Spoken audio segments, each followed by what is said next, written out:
Welcome back, everyone. This is Dreas, and this is the journal pages from Fidelio incident. I'm gonna be quiet and just let y'all listen to the full journal entries if you care to.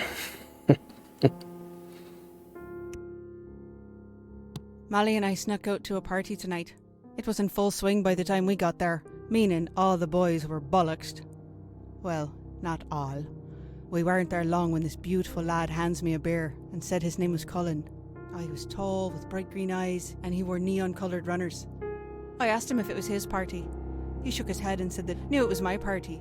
Then he turned and waved his hand around like he was the great fucking Gatsby. And the first thing we saw was Stanley Whittaker throwing up in the kitchen sink. I laughed and said he could have his party back. We blathered for a while and we were really getting on when Stanley Whittaker stumbled over and asked Colin if he ever wore those shoes outside. And before I could tell him to fuck off, Stanley asked Colin if he knew I was the daughter of Michael O'Shea. I felt my legs go numb. Colin couldn't get away from me fast enough. Molly and I were at Rory's pub when in walked Stanley Whittaker.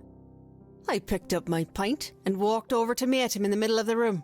When he saw me coming, his eyes lit up with this big, beautiful, goofy smile. I threw him a drink in his face.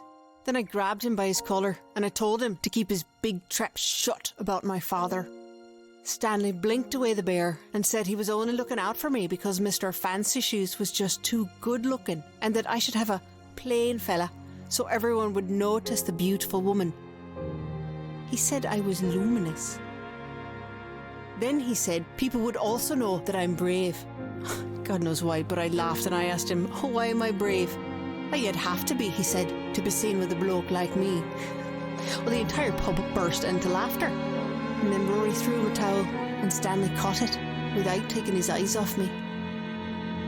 They were the bluest things I'd ever seen. The bastard. I can't wait to see him again. Stanley and I decided to venture farther into the city tonight. He said we shouldn't cross into East Belfast, but I didn't care. I was feeling brave. When we saw the party, it looked deadly, so I dragged Stanley up the steps. I love going to parties where nobody knows me. I can be anyone I want. I told Stanley to pretend this was our house. We wandered about, making up stories about where we got each bit of furniture. I was talking about the grandfather clock from Borneo when some drunken arse turns and tells me I'm full of shite. Turned out he owned the house. Then he asked us where we came from. A crowd started to gather, and the wrong answer could have spelled trouble. Stanley threw his arm around the man and said, "We're from Texas, America." And the man's face lit up. He loved America. Stanley's accent was ridiculous, but his confidence was inspiring, so they believed every word. It was wonderful.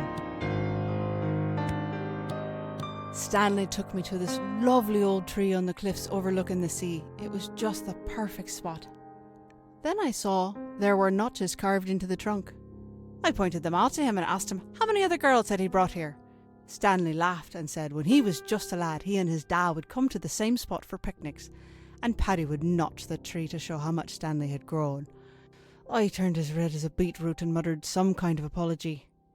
When we sat down to eat lunch, I saw another notch at the base of the tree. When I asked him what that one was for, he winked and said, "Margaret Kane." Mother begged me not to go, but I assured her it was a peaceful rally. Molly wouldn't go with me. She was afraid the army would show up. So I dragged Stanley with me. I thought for sure he'd want to be there because his father was one of the speakers. Paddy Whittaker was an electrifying presence. People were cheering and clapping as he spoke about the end to the violence, a peaceful end to the troubles. He spoke with such conviction, I nearly wept. But when I looked over at Stanley, he was wearing fucking headphones and messing with his cassette player. He said he'd heard it all before. I couldn't believe it. He has no idea how lucky he is. I don't know what's wrong with that man.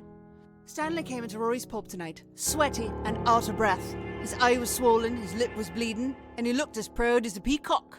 He and one of his no-good mates went messing into East Belfast to stir up trouble. Stanley had the brilliant idea to spray the Story Plough over a Unionist mural, but they got caught by some locals and they got into a scrap. Rory thought that was a gas and bought Stanley a pint.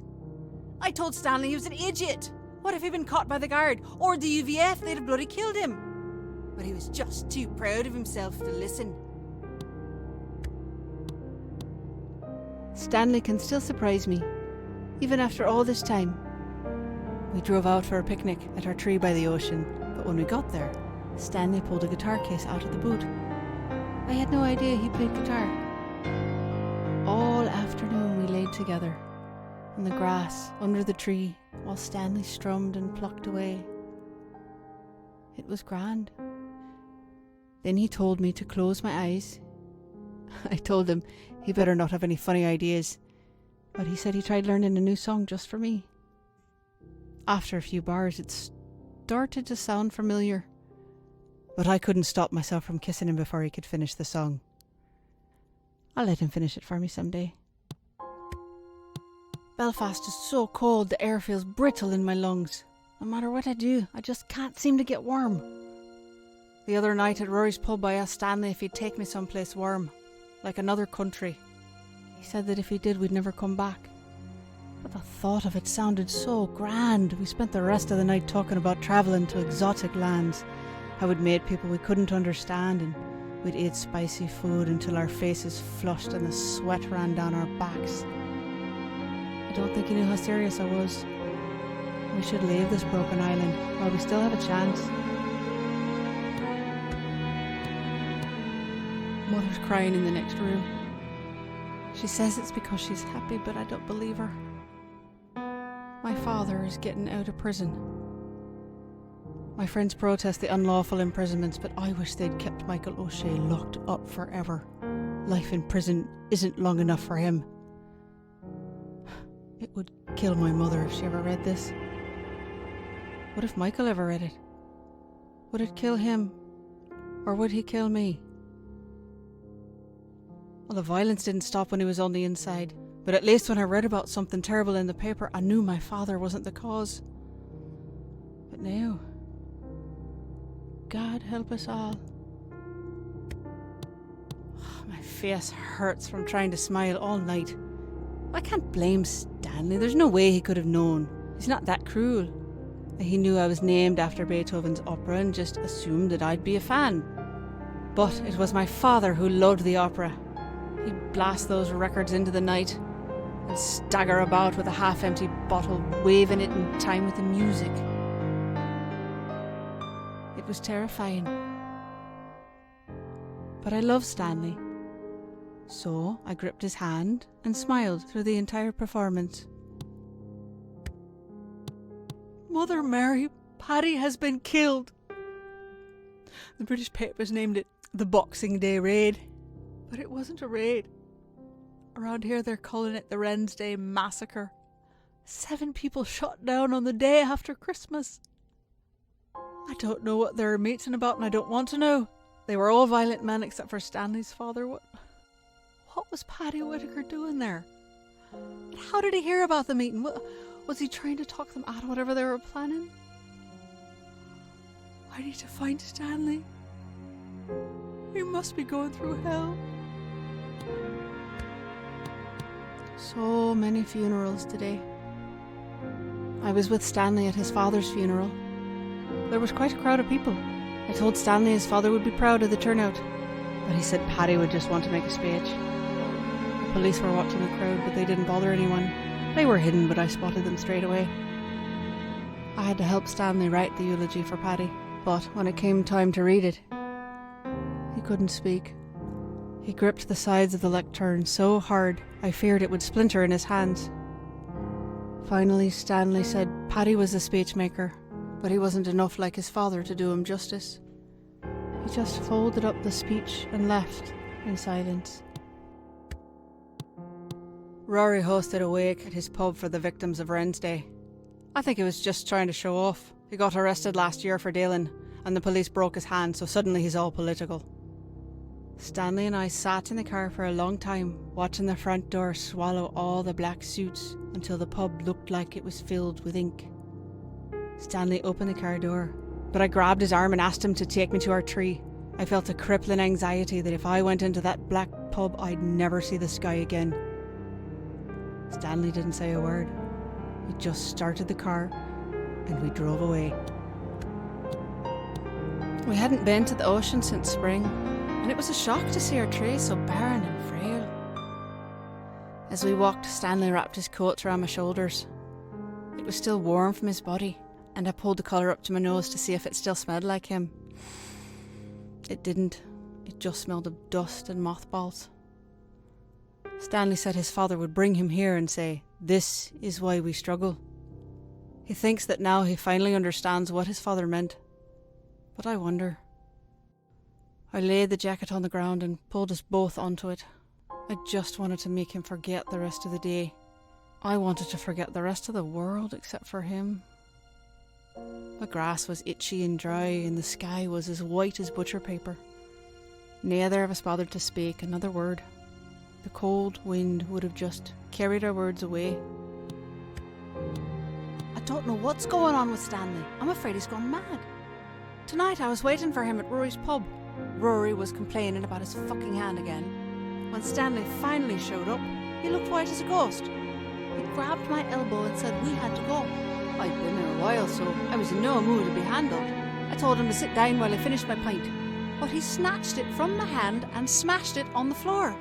Oh, Rory started shouting bloody murder, and that's when Stanley went for him. He threw himself at Rory, clutching for his throat. Rory was so shocked he slipped and fell to the floor. It took all my strength to pull Stanley off and drag him toward the front door. Rory stayed behind the bar, cursing all the Whittakers. I thought things were getting better. I had hoped we were moving forward. I believed in Paddy Whittaker's message. Violence can't be the answer. But now, he's gone. Rory's pub was bombed last night. Thank the Holy Mother, Rory closed the pub for his birthday party, but 16 people died. One of the victims was a little girl. The last time we were attacked like this, my father went mad. He poured liquor on his anger until it was an inferno that nearly engulfed us all. Now, he's as silent as the grave. And that's even more terrifying. I can hardly feel the pin in my fingers. My whole body is numb. I can hardly see the words on the page. I can't stop crying. They've taken away my heart. Stanley has been arrested for the bombing of Rory's pub. Someone must have set him up. I asked my father if he knew who would do this to Stanley. He just said that I should move on. Stanley won't live long inside prison. I nearly spit in his eye. I swear by all that's holy, if I find out that he had anything to do with Stanley being arrested, I'll burn him alive. I will not be a prisoner's wife. I will not become like those other empty wives, like my mother. I will not be looked after or taken care of, isolated. There is no light without him. He is my heart, and I cannot live without my heart. I'll do whatever it takes to get him out. I will not be a prisoner's wife. Everything is in place, but the air feels hollow and empty in my chest. Oh, I can hear my heart pounding in my ears. In just a few hours, life as I know it will be over. But that's only if I'm very lucky. Otherwise, my life will just be over. Today I'm rescuing Stanley. Molly works at the prison. She was worried about taking the job, but my father insisted it was good to have one of our own on the inside. He just wanted to use her. But it turns out, I'm the one putting her at risk. She got the powder inside, and there's a lad from the neighbourhood who will slip it into Stanley's breakfast. If he eats enough, the pain in his guts will be so bad they'll transfer him to the hospital. But if he eats too much, it could kill him. Until now, I never knew how much my father hated Stanley. And the man has always had his secrets, but he's never just lied to me. He tried to tell me about why Stanley was really arrested and the truth about Rory Cochrane. But I can't believe what he said about Stanley.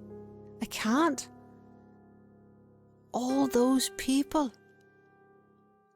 Stanley would never. I couldn't go to my father for help. He's all for letting Stanley take the fall. But the mad bastard with me today didn't know that, so he did everything I told him, including stealing an ambulance. Molly called us about Stanley's medical transfer, which gave us a head start on the real ambulance. I looked ridiculous in the uniform, but our documents were perfect, so I kept my head up and let Stanley inspire my confidence. Even so, I nearly fainted when the guards wheeled him out on the gurney. He looked dead already. The guards loaded him on board, and I drove us away.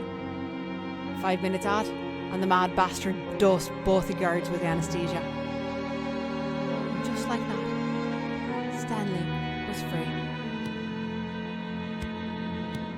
Stanley's trying to be brave, but I can say he's still in pain.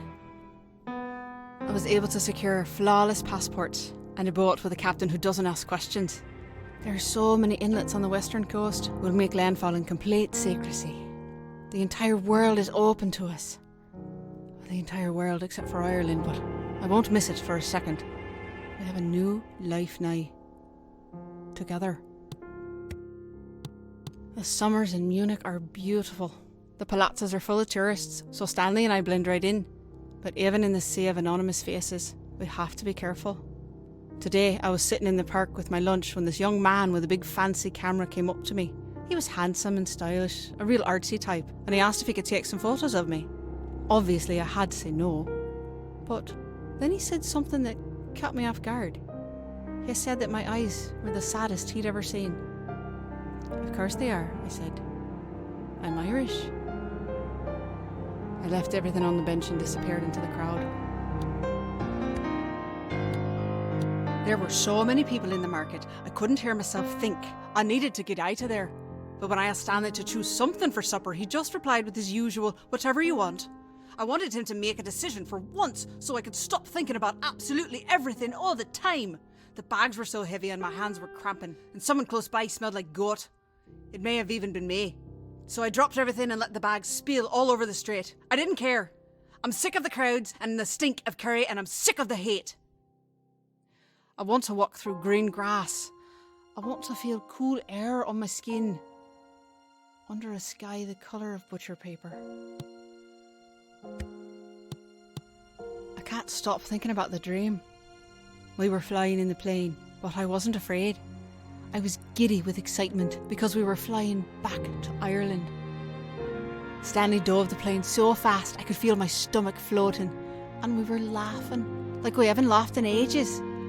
As we dipped out of the clouds and swooped in over the ocean, I could see the white cliffs and green hills. Stone walls and hedges divided the patchwork fields dotted with livestock. And our tray welcoming us home. Then I woke up in this hot, filthy room, dripping with sweat. Stanley's still sleeping.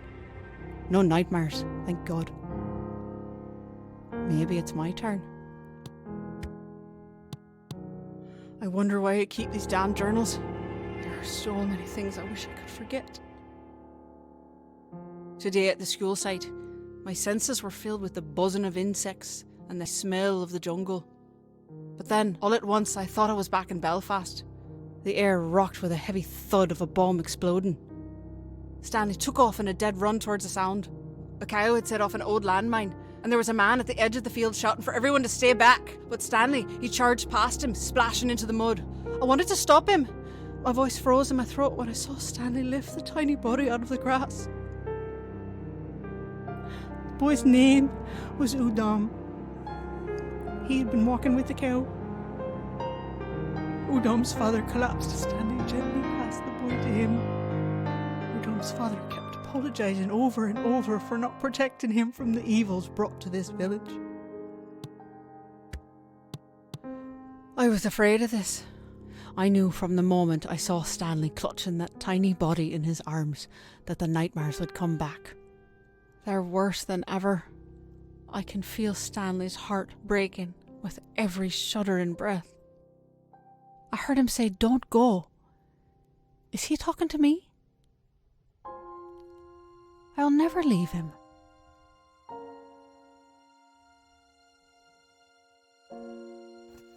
All right, well, that's it, everybody. I hope y'all enjoyed it, and we'll see you next time.